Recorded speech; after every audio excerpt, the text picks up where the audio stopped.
Hello and welcome to TLA History, the channel for all things Year 9 history. We are now on to week 4 of the First World War, and our key question to consider this week is, what were the cultural impacts of the First World War? Session 1, which is the one that we will be doing today, covers how useful is art as a primary source. So in today's lesson we're going to be looking at loads of artwork that were created during the First World War. And Session 2 is, how can poetry show us opposing historical interpretations? To begin this session, our starter activity is to write down what we think the definition of culture is. We've come across what culture is in our Black Death lessons. Now, World War I had a very big impact on 20th century British culture, and this further demonstrates the significance of this war. But what is the actual definition of culture? Pause here and write this down, okay? So, culture is the arts and other forms of human achievement regarded collectively. So that is one country's culture. Now, in this session, we're looking at 20th century British cultural artwork. So this can include music, poetry, art or literature created at the same time as World War I or inspired by World War I at the time. So our LO today is to analyse World War I art as primary sources, but firstly we need to do a knowledge recall activity to recap what we learnt in previous lessons. If you were taught by Miss Lee, that'll be lessons 3 and 4. If you were taught by me, then it's lessons 7 and 8. Don't worry about the numbers, you'll both have been taught the same lessons, it's just we've numbered them differently, that's all. Some of you will have done the quiz and the test, and we will regularly be doing these tests every 2 weeks, so we have to recap our knowledge so we don't forget it. So the questions today are, and make sure you complete this, okay, because we want to see them submitted on class charts. Why were the trenches built during the First World War? What do you think the worst problem was that soldiers faced in the trenches? This is your opinion. What was the name of the significant figure behind the plan of the Battle of the Somme? And what does historical interpretations mean? Bearing in mind historical interpretations is a key term that we need to understand for the rest of the year. So if you don't know it, have a Google now. Now pause the video here and fill in this square. Hopefully now you've paused the video, you've written your answers, and these are the correct answers apart from the opinion one, okay? Obviously you can't be wrong in your opinion with this. So the first one, it was to protect soldiers and give them more time to prepare their gas masks and places to live between battles. In the second one, Miss Lee said, I think the worst problem was shell shock, as this became a long-term problem for soldiers after the war was over. The third one was Douglas Haig, also known as the Butcher of the Somme. And the fourth one, it means when people have different versions of events to a part of history. So in terms of historical interpretations, everyone has their own opinions and experiences which shape interpretation of things. So if you think back to last lesson in the football game shows that people's biases and lived experiences change their interpretation of the same event. And it's important that we bear that in mind when looking at primary sources, as just because they are written at the time does not mean they are true, okay? They can be warped, for example with propaganda. Now we have another knowledge recall activity, okay? So when looking at any source at all, what questions would you want to ask about it, and what would you want to be able to learn from it? So I have 5 points on the board, okay? Please make sure you write them down, come up with 5 points, 5 questions about a source that you would like to do. So pause here and have a go. So here are the answers that I've come up with. You might have different, but that's fine. So firstly, we want to know, what does this source show us? What's its face value originally? Then we want to know, when was it created, and show if it's a primary source or not. So for example, if it was created during 1914 to 1918, we know it's created during the First World War and it would thusly be a primary source. We also want to know who created it. This will be able to tell us about why it was created or its historical interpretations around it. Next, we want to know, does it have an agenda, and why was it created? Was it to spread propaganda or was it someone's diary? And finally, once we've got all those, we want to know how reliable a source is.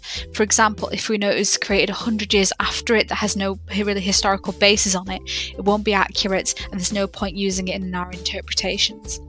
So we know in this lesson we'll be analysing culture as a primary source, and in the last lesson we looked at some different historical interpretations of the Battle of the Somme.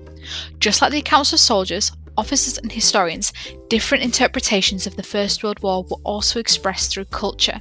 For example, many artworks and poems were created during the First World War. These are primary sources, are those that were made at the time of the event. But how useful are they in helping us further understand the war? And what can they teach us, and what are their limitations? Well, in today's lesson we will explore some artwork created during the time of the First World War to further understand how we can analyse primary sources. So here we see source A, called Ghast, and this was made by John Singer Sargent in 1919.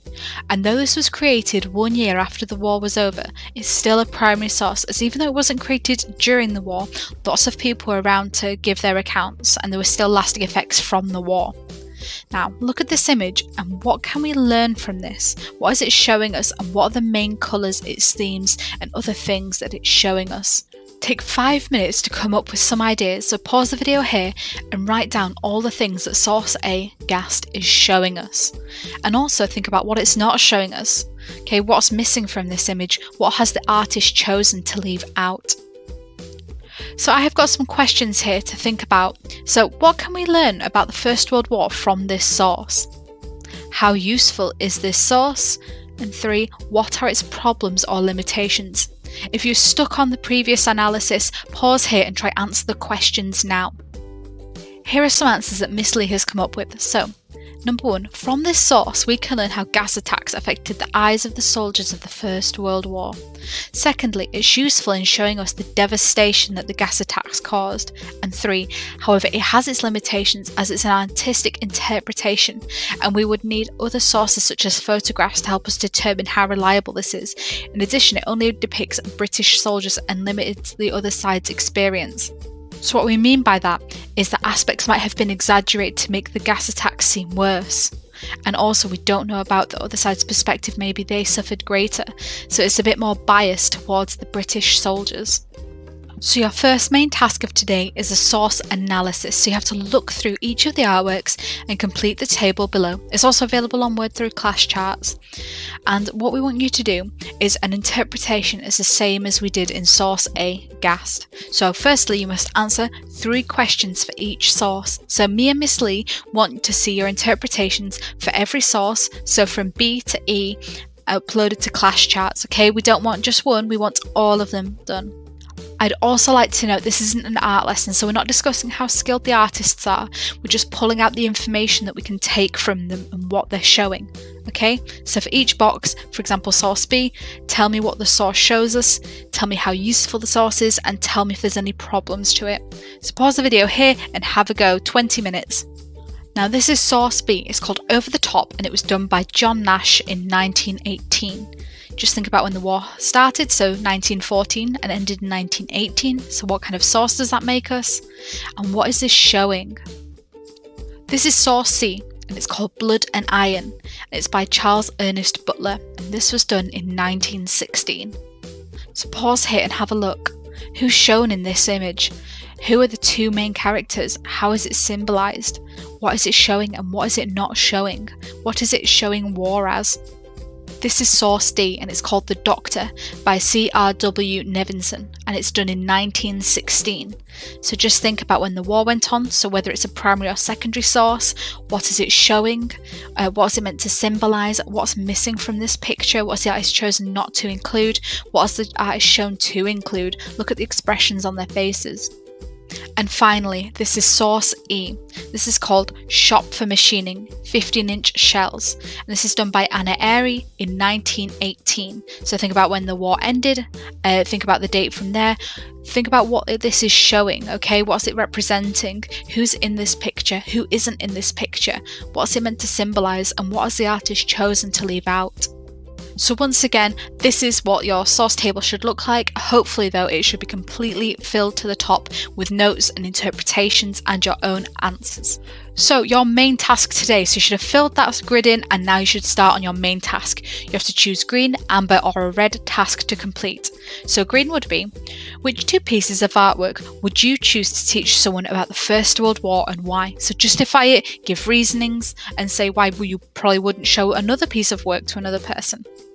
Then you have amber. Which 2 pieces of artwork would you choose to teach someone about the First World War and why? Then, Using source B and E, compare the ways in which they inform us about the First World War. And finally, red. Write a point evidence explanation paragraph to answer the question. What can artwork reveal about the First World War and what are its limitations? Make sure you refer to at least 3 artworks in your evidence. And for an extra challenge, compare 2 sources in your answer. So to compare them, you'd say source B shows this, whereas source A shows that. Each of these sources have a different interpretation and why. Okay, make sure you're writing down which one you're doing and writing in full sentences and thinking about your spelling, punctuation and grammar. Pause here, it should take you about 20 minutes to do a really good thorough piece of work. And we've got a final question to think about today. So, do you think the artwork have a specific agenda? So we know that propaganda has an agenda, but do we think artwork does as well? How would we know? And what would we need to do? Pause here and write a few of your answers out. So Miss Lee has put, the artists have their own views and interpretations which are not always obvious. To find out more would require deeper analysis and research, looking further into who created this artwork and why. Like, why was it commissioned by the government? Does it mean it has an agenda? Can it be trusted? And to be a good historian, you have to look and be a good detective. You have to leave no stone unturned. Look at all the evidence together and think about what this tells us. So finally, class chart submissions. Well done in getting to the end of this lesson and completing all of your work. Please submit your knowledge recall, your source analysis table and your chili pepper challenge. If you have any questions, please ask Miss Lee or me. Okay, thank you very much and have a great day. Bye.